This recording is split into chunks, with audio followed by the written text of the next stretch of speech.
Welcome back, YouTubers, to another British Fist wrestling rundown with us, none other than the British Fist. Gotcha. Me, Mr. Parkin here. This guy's standing next to me, of course. He may not be as tall as me, but he is probably a little bit greater than me, and that is none other than Edgier, people.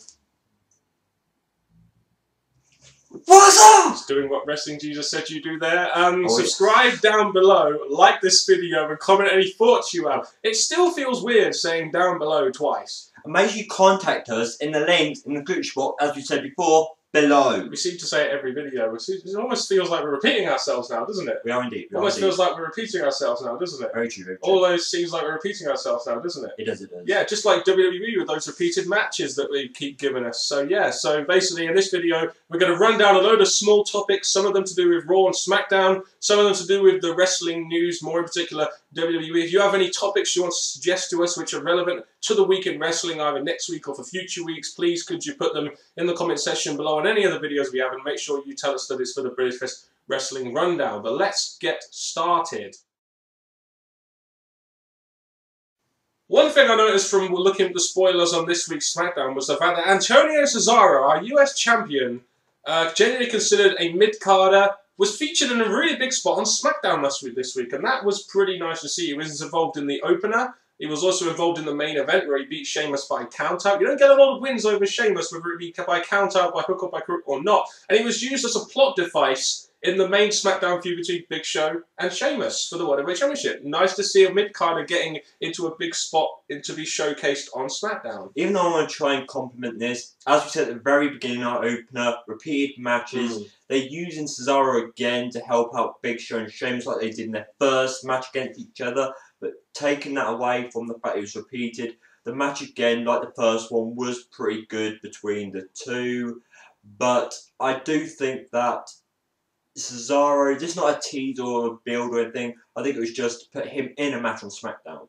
Yeah, and even that put him in a main event match, which I feel will be go quite a long way to try and make this Antonio Cesaro character kind of relevant, which it really isn't right now. Apparently Antonio Cesaro in 2013 is one of a couple of wrestlers that WWE are thinking of pushing to the main event, and if they're going to do that, they're going to have to continue to put him in spots like this, not just against people like Sheamus, John Cena, etc., but they're going to have to make him win, whether it be by hook or by crook, and this is what they've done here, making him win by countout.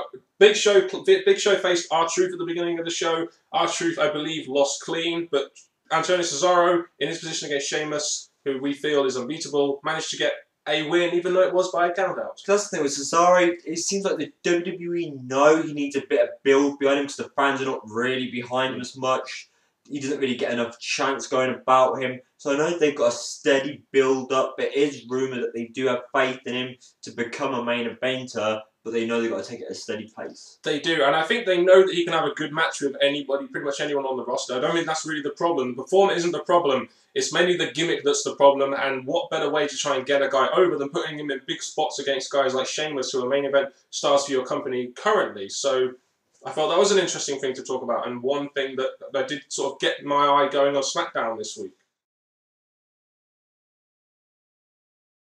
Question, MJ. With Dolph Ziggler facing John Cena for the Money in the Bank briefcase at TLC, don't you think it would have been a nice idea if he tried to cash it in this week on SmackDown so that he didn't have to face Cena for the Money in the Bank briefcase? That's the thing, because with some pretty creative ideas, especially in our past reviews or rundowns we've been doing, the thing is, people have been suggesting that if he cashed it in beforehand, the ladder match will be probably going for the World Heavyweight Championship, preventing John Cena taking the briefcase away from him. Yeah, indeed. And what about when Dolph Ziggler's going to cash in, though? Do you feel it's going to happen? It's got to happen at some point soon, isn't it? I mean, whether we like it or not, he has been involved with feuds with Orton, now John Cena, which I think could be his decisive move into that main event scene, and of course Jericho. But the question is, when is he going to cash it in? I don't feel it will happen at TLC. I think at TLC they'll give him the big win against John Cena, whether it be main event or not. It's not going to be the main event, but I do think that he needs that big win. When is he going to cash it in? Well, look at Ziggler now in his years running up, so they do need to start teasing. Like, the thing is, recently or in the past few months, they did start to tease it, then all of a sudden he stopped teasing it. So to be honest, I think they're using his briefcase in a real bad way. They've not really done the whole, oh, I'm going to cash it in now, oh, I'm not going to cash it in, that kind of teasing. So I think right now, the fact that it's coming to the end of the year, they're going to have to start pumping in the fact that it's going to happen any time. TLC, yes, it could make the match creative and different, like YouTubers have said, but there's even the big chamber where it's meant to be brutal, even though it's PG and bad writing for these kind of matches. But then we also got build up to WrestleMania, so I'll say it'll be sometime after TLC. I reckon it could happen at TLC if WWE do it correctly. I personally feel like it will probably happen on the way to Royal Rumble, but they could do it similar to how they did Daniel Bryan last year. They can have Dolph Ziggler versus Cena in the middle of the card.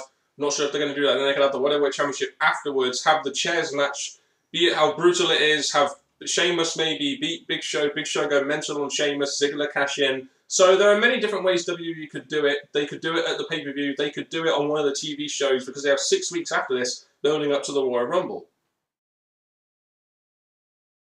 Another highlight on Smackdown this week was the fact that The Shield attacked Randy Orton backstage and he was announced to be injured. Now, he's not booked for the pay-per-view. We don't really know why he's injured, they're going down this way with him. Is he taking a break? Is he really injured? I think there's one thing to say about Randy Orton, NJ, and it's the fact that he hasn't really had that consistent of a year. He's been injured quite a lot. He's had suspensions. He's not been involved here and there. It's a real shame, in my opinion. Even though I'm not the biggest fan of Orton, he's still one of WWE's biggest stars, and he hasn't really been there a lot this year, is he? Because of his injuries, because of his suspensions, and it seems like now, right, there's another one. Well, the fact if he is really injured, let's say he actually does have an ankle problem or something like those lines, him taking a break for this pay-per-view leading up to the Rumble would be the best, because Rumble, you do want, like, the main events or the big names in the Rumble. So I do think taking a break now, yes, he's missing a pay-per-view, which the WWE need as many big stars at their pay-per-views to be draws, but this is the right pay-per-view to take a break from, so he's there for the Rumble. But I think with the attack of the Shield, it's a good way to take him out.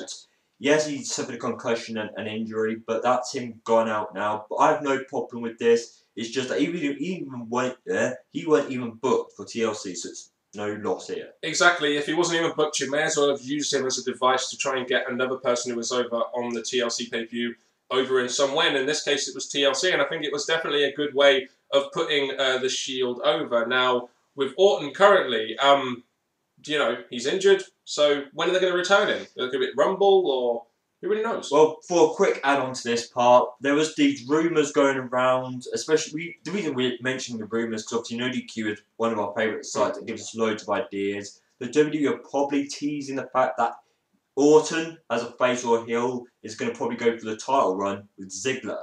And that has been rumoured. It's been rumoured that we're going to see Orton versus Ziggler a couple more times, unfortunately, but this time for the World Heavyweight Championship. While I'm not massively high on it, and they've done the match a couple of times, it's funny how since the second wellness policy, they have backed off Orton, and I think that was the right thing to do, because they did need to try and make some new stars, and Orton, I believe, is one of those top guys in WWE that they can really use now as a kind of like upper mid-carder to try and put over, you know, other main eventers or other wrestlers. But my question for this, because obviously we're giving you our views on these topics, my question is, in this feud, if it happens, when it happens, who's going to be the heel, who's going to be the face?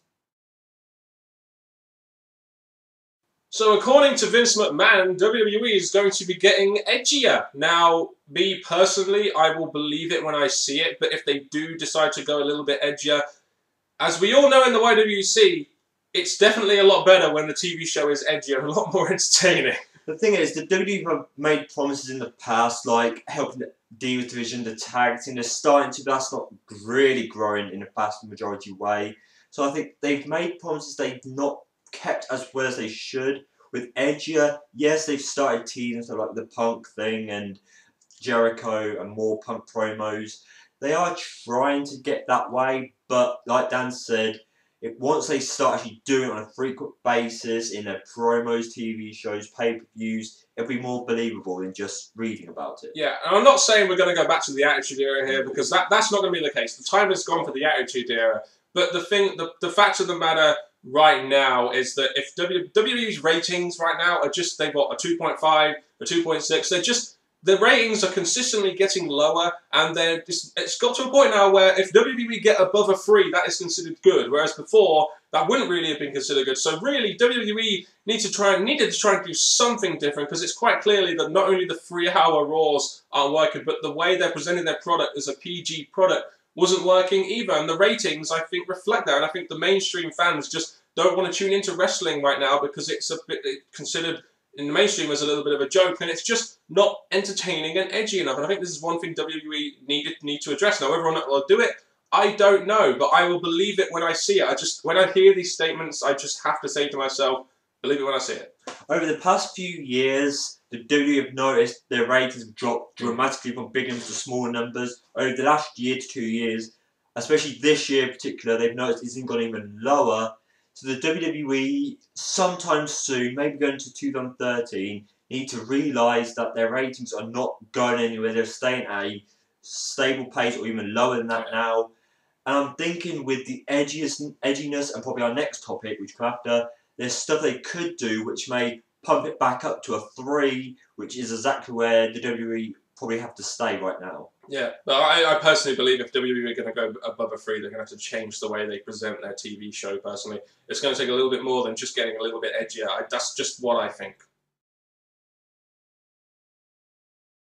So we heard news and rumours this week that WWE are going to be bringing back old mid-carders. We've heard names such as Billy Gunn, who is now in a bit of backstage training role, MVP as Shelton Benjamin. So it seems like WWE, we're not sure how true or how bad these rumours are, but it seems like they maybe bring back mid-carders because they feel that they don't have enough name power to currently get their mid-card over. And I think that is a definite plus for WWE if they do that, just to try and get some of those mid-card talents over that they really just can't and are stuck in just one position. This is a big problem with the WWE, especially 2010. They lost many big names that we were behind, could have gone somewhere, could eventually be main eventers.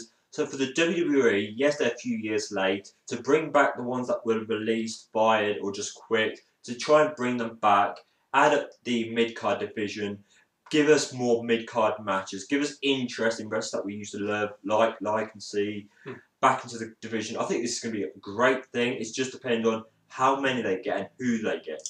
Obviously, there'll be a lot of people out there that will say, oh, bringing back the old guys, it's no way of looking forward. But if you bring back these guys temporarily, like a Billy Gunn, hell, even you could bring a Road Dogg in and form the New Age Outlaws as a tag team or something. But if you bring these guys back, at least you'll have name recognition that mid-carders can go up against in WWE, and you can get them over a little bit more. This is why I think this would be a good idea, because right now, what names are in the WWE that can go down to mid-card, that could put mid-card talent over? I mean, Jericho is in that position, but then he left, and there's just none of those like mid-card names from yesteryear that are there, apart from like a Booker T or something, to really try and put over some of these young mid-carders. And currently, don't really have views, and currently can't get over or anywhere near the main event scene because they haven't had that rub. It's like I said at the beginning of this 3-hour Raw stuff.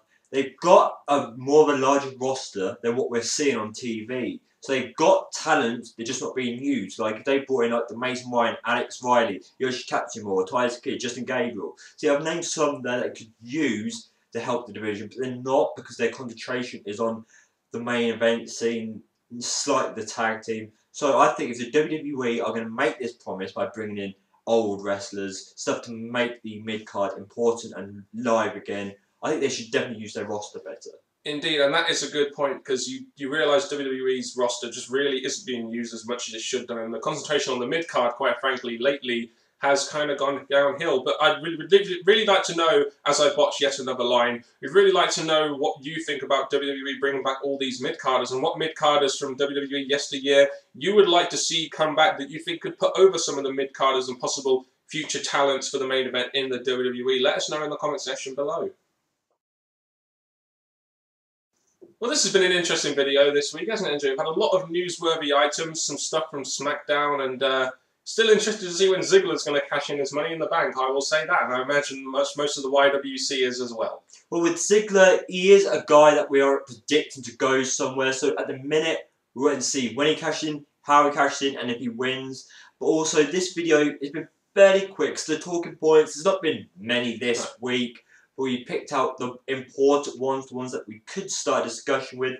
That's where you come in. Exactly, that's where you come in. You give us your comments in the comment section below, and also try and give us some topics that are relevant to the week in wrestling, so we can continue doing these British Fist Wrestling rundowns, which I personally find a lot better doing than the Smackdown review, because we're just taking more of a context of ideas and putting them into one. Then we're doing reviews. Oh yeah, we're not doing reviews, no. We're doing rundowns.